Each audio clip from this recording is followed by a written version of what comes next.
ডাক্তারবাবু, pregnancy try করবার জন্য সঠিক সময় কখন? মানে পিরিয়ডের কোন সময়টা ট্রাই করলে প্রেগনেন্সি আসার সম্ভাবনা সব থেকে বেশি? এই প্রশ্নটার সম্মুখীন আমাদের অ্যাজ এ গাইনোকোলজিস্ট এবং অ্যাজ এ ইনফার্টিলিটি স্পেশালিস্ট আমাদেরকে সবসময়তেই প্রায়শই সম্মুখীন হতে হয়। আসুন এই বিষয়টা নিয়ে আমরা কথা বলে নিই। আমি doctor Nilanjan pi, consultant gynaecologist, obstetrician and infertility specialist. আচ্ছা, আসুন আজকে আমরা জেনে নিই যে ফার্টাইল পিরিয়ড কাকে বলে বা কোন সময়টাকে আমরা ফার্টাইল পিরিয়ড বলতে পারি এবং কোন সময় প্রেগনেন্সির জন্য ট্রাই করলে ধরা যেতে পারে যে আমাদের প্রেগনেন্সি আসার চান্স সব থেকে বেশি। প্রথমেই বলে রাখি, এই ফার্টাইল পিরিয়ডটা একটা ফার্টাইল পিরিয়ড কখন বলে? ফার্টাইল পিরিয়ড হচ্ছে গিয়ে সেই সময়টা যেই সময়তে প্রেগনেন্সি আসার সম্ভাবনা সব থেকে বেশি থাকে এবং যেই সময়টাতে ওভিউলেশন হয় সেই সময়টাতে যদি আমরা প্রেগনেন্সির জন্য ট্রাই করতে পারি বা মেয়েদের শরীরে যদি শুক্রাণুর উপস্থিতি তখন থাকে, তখন প্রেগনেন্সি আসার চান্স সব থেকে বেশি থাকে। এইবারে জানতে লাগবে যে ওভাম বা এগ মেয়েদের শরীরে কতক্ষণ থাকতে পারে। ওভাম আফটার ওভিউলেশন 24 ঘন্টা সময় জীবিত থাকতে পারে, আর 24 ঘন্টা সময়ের মধ্যে যদি নিষেক বা ফার্টিলাইজেশন না হয় তাহলে সেই ওভাম নষ্ট হয়ে যায়। ওয়ারেজ দেখা গেছে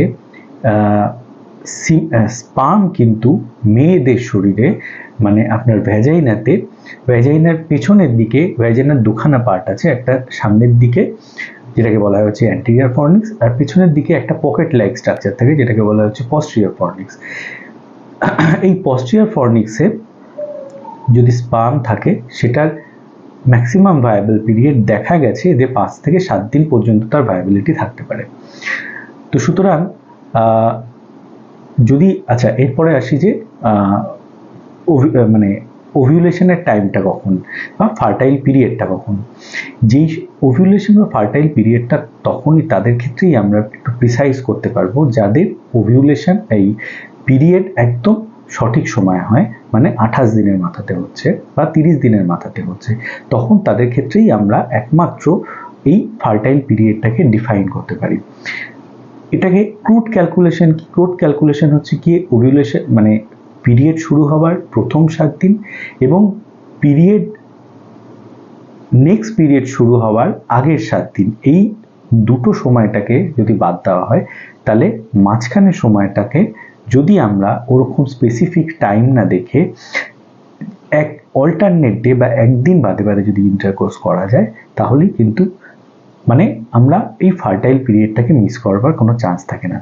এবার যদি আরও প্রিসাইজ ওয়েতে বলতে হয় তাহলে বলা হয় যে পিরিয়ডের 10 নম্বর দিন থেকে 16 বা 18 নম্বর দিন অবধি হচ্ছে হাই ফার্টাইল পিরিয়ড, যেই সময়টা ওভামটা নির্গত হয় এবং সেই সময়তে যদি একটা good pool of sperm, viable sperm এবং গুড কোয়ালিটি স্পার্ম যদি মেয়ের শরীরে থাকে, তাহলেই ফার্টিলাইজেশনের চান্স বা প্রেগনেন্সি আসার চান্স সব থেকে বেশি। তো আমরা মোটামুটি, কিন্তু আমি বারবার করে বলছি সেটা হচ্ছে কি ফার্টাইল পিরিয়ড তখনই তাদের ক্ষেত্রেই প্রযোজ্য হয় যাদের পিরিয়ড নিয়মিত হয়। যাদের পিরিয়ড নিয়মিত হয় না তাদের ক্ষেত্রে কিন্তু এরকমভাবে ফার্টাইল পিরিয়ড আলাদা করে ওরকমভাবে ডিফাইন করা যায় না। তো সুতরাং পিরিয়ড কাদের নিয়মিত হয় না, তাদের মধ্যে একটা major portion of pregnant patient হচ্ছে গিয়ে যাদের পলিসিস্টিক ওভারি থাকে। আমার পলিসিস্টিক ওভারি নিয়ে আলাদা ভিডিও রয়েছে, আপনারা আগের ভিডিওটা দেখে নেবেন, তাহলে পলিসিস্টিক ওভারি সম্পর্কে একটা সাম্যক ধারণা পাবেন। সেকেন্ডলি আসি, আমাদের একটা ভ্রান্ত ধারণা আছে বা মানুষে জিজ্ঞেস করে যে আমাদের ইন্টারকোর্স করার পরে দীর্ঘক্ষণ যদি শুয়ে থাকা যায়, বা অনেকে বলে যে একটা কোনো স্পেশাল পজিশনে যদি আমরা ট্রাই করি বা করার পরে অনেক সময়তে পাটা যদি উঁচু করে রাখি তাহলে কি প্রেগনেন্সির চান্স বাড়ে? সায়েন্টিফিক্যালি স্পিকিং কোনো স্পেশাল পজিশন বা কোনো স্পেশাল দীর্ঘক্ষণ ধরে শুয়ে থাকা, এগুলো কোনো কিছুই কিন্তু প্রেগনেন্সির চান্স বাড়ায় না। ফেনোমেননটা যেটা হয় বা ঘটনাটা যেটা হয়, ওভিউলেশনের সময়তে কিছু কেমিক্যাল মিডিয়েটার্স বা কিছু কেমিক্যাল বেরোয়। এবার এই স্পার্মের একটা এটাকে বলে কেমোট্যাকটিক মুভমেন্ট, মানে এমনও দেখা গেছে যে যখন ওভিউলেশন হয় তখন সেই কেমিক্যালগুলো যখন নির্গত হয় তখন স্পার্ম তার আকর্ষণে খুব দ্রুত ওভামের দিকে ছুটে যায়। এবারে এই ছুটে যাওয়ার জন্য দুটো জিনিস প্রয়োজন, বডিতে স্পার্মের উপস্থিতি প্রয়োজন, অর্থাৎ সেই সময় বা তার আশেপাশের সময়তে যদি ইন্টারকোর্স করা হয় তাহলে একটা ফ্রেশ স্পার্ম অথবা আগের থেকে নির্গত হওয়া যে স্পার্মটা বডিতে সেটা যদি ফুল থাকে তাহলে সেই স্পার্মটা ছুটে যেতে পারে। আর মোস্ট ইম্পর্টেন্টলি যদি টিউব খোলা থাকে, টিউব যদি খোলা না থাকে তাহলে কিন্তু এই সমস্ত কোনো কিছুই অ্যাপ্লিকেবল হচ্ছে না, তাহলে কোনো ওভামও পিক আপ যেমন হবে না তেমনভাবে প্রেগনেন্সি আসারও কোনো রকমের কোনো সম্ভাবনা নেই। ঠিক আছে, তাহলে স্পেশাল কোনো পজিশন বা দীর্ঘক্ষণ শুয়ে থাকার জন্য কিন্তু প্রেগনেন্সিতে এফেক্ট করে না। বলা হয় ম্যাক্সিমাম 10 থেকে 15 মিনিট যদি শুয়ে থাকা হয় আফটার ইন্টারকোর্স তাহলেই কিন্তু প্রেগনেন্সি যেরকম নর্মাল চান্স সেরকম থাকে।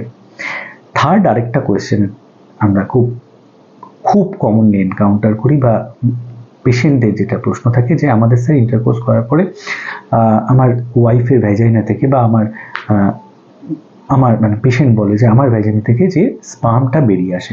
শুনুন, প্রেগনেন্সি আসবার জন্য ওভাম বা ডিম্বাণুর প্রয়োজন একটা হয়, সিমেনের মানে স্পার্মেরও প্রয়োজন একটা হয়, কিন্তু আমাদের যে সিমেন থাকে ছেলেদের সিমেনের মধ্যে স্পার্মের নাম্বার থাকে ইন টার্মস অফ মিলিয়ন্স মানে 10 লক্ষ কোটি, এই 10 লক্ষতে হয় 1 কোটি, তো এরকম 15 মিলিয়ন্স বা 16 মিলিয়ন যদি যার বেশি কাউন্ট থাকে তাদেরকে আমরা নর্মাল স্পার্ম বলি। তাহলে এত মিলিয়ন স্পার্ম প্রোডাকশন হচ্ছে কিন্তু তার থেকে তো স্পার্ম লাগছে একটাই।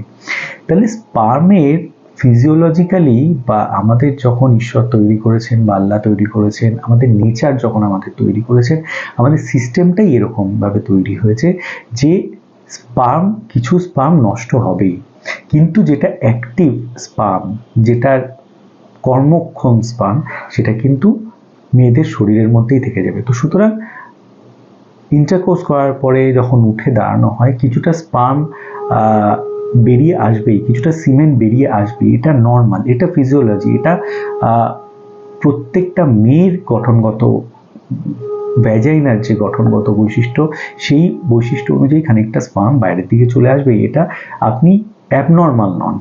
সমস্ত মেয়েরই হয়, বিলিভ মি, পৃথিবীর সকলের ক্ষেত্রেই তাই হয়, কিন্তু প্রত্যেকেই কিন্তু এরকমভাবে করেই কিন্তু আমরা প্রেগনেন্সি এইভাবেই আসে। তো সুতরাং খানিকটা স্পার্ম স্পিল ওভার হবেই, খানিকটা সিমেন্ট স্পিল ওভার হবেই, কিন্তু তার মানে এই নয় যে আপনি অ্যাবনর্মাল, সিমেন্ট বেরিয়ে আসবেই কিন্তু কার্যকারী সিমেন্ট ভেতরে থেকে যাবে।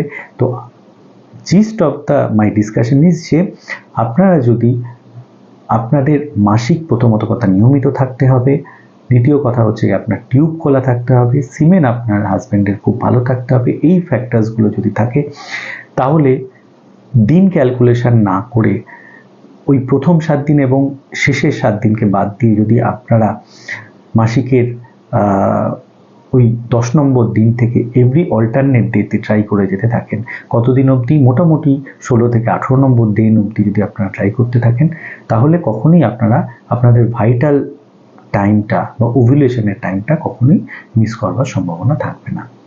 সুতরাং আশা করছি আমি আমার বক্তব্যটা স্পষ্টভাবে বোঝাতে পেরেছি। আমার এই বক্তব্য যদি আপনাদের কাজে লাগে তাহলে এটা অন্যদেরকেও শেয়ার করে তাদেরকেও দেখবার সুযোগ করে দিন এবং আমার ফেসবুক পেজটিকে লাইক করে রাখুন যাতে এই ইনফার্টিলিটি রিলেটেড ভিডিওগুলো আপনাদের কাছে নিয়মিত আসতে থাকে। নমস্কার।